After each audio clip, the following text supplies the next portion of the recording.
Today we are on the north coast of Chatham Island, and I'm with my good colleague Hamish Campbell, who knows a thing or two about the geology here.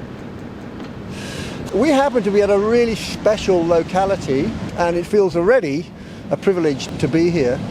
These rocks are about 63 million years old, the oldest sedimentary rock formations on Chatham Island. They're actually quite deep marine, and they're charged with these lumps. They look like pebbles, but they actually grew on the ocean floor, and they are referred to as phosphorite. They are rich in phosphorus.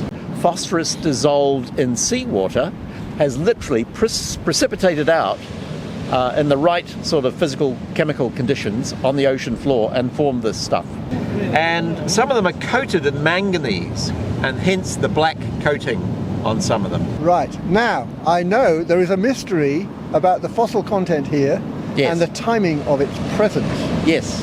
Tell us about that. What's particular there? Well, in amongst this gravel, if you like, there are fossil bones.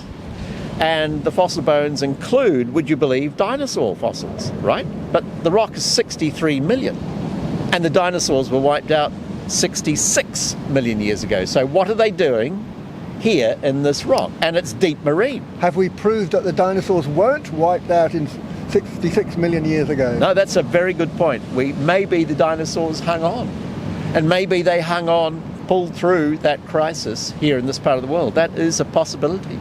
But guess what? Dinosaurs were strictly terrestrial, right?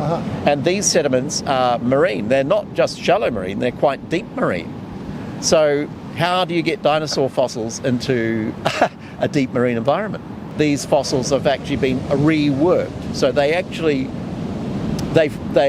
relate to an older formation that has subsequently been eroded, and these fossils have become incorporated in younger sediment. So I am suspicious that that is bone, because you can see a sort of bit of an outline, and it's got that frothy look about it. It's a slightly spongy appearance. So that could be a bone of a creature. Yes, I quite agree, Julian. Well spotted. That feels exciting. We've actually found a piece of bone here from the era of the dinosaurs. Who knows? In terms of the fossils, yes, what sorts of fossils have actually been found over time? Professional paleontologists have come here from Monash University in Melbourne, Australia. They came about 2006 to 2009, over that time interval, I think. And they systematically collected fossils here. And they got dinosaur fossils, they got fossil marine lizards, so mosasaurs and plesiosaurs, bones of that nature from those sorts of organisms. So there you go. I think that could easily be fossil wood. See the elongate grain to it? That's good. Okay, so there we've got a piece of, looks like wood. Yes. And then let's keep going and see what else. Some cutting has been done here. Oh wow!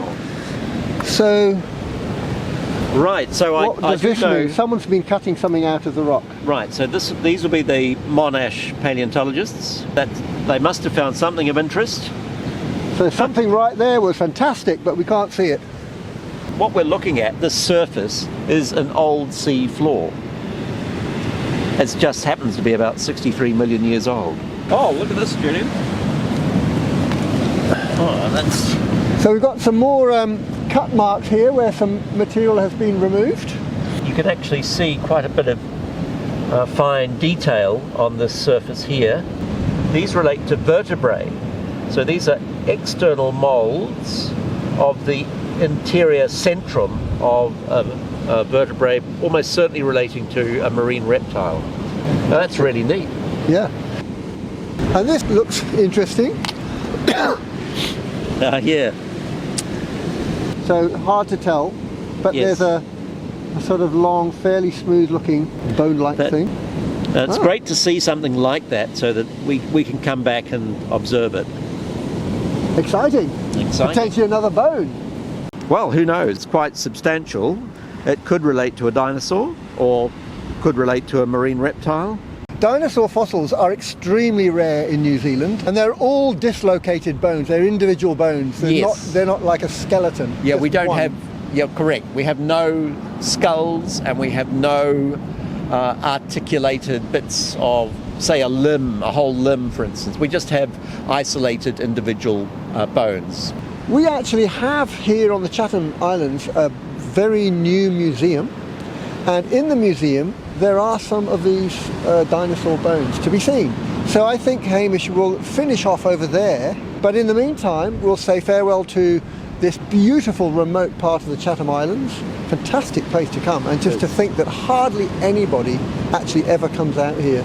And you never know, because of that reason, it has not been scoured by many people, so there's always things to find. Coming off the beach to this museum here in Waitangi, we've got 3 magnificent examples of dinosaur fossils from the Chathams on display. And we know this one in the middle here is, would you believe, it's a toe bone. And next to it is a little bit of a finger bone. So these must have been really big animals that they belong to. You could ask the question, so what? Because they're so seemingly insignificant. We're all used to seeing magnificent skeletons of complete dinosaurs in wonderful museums overseas, in the States, for instance, and so on.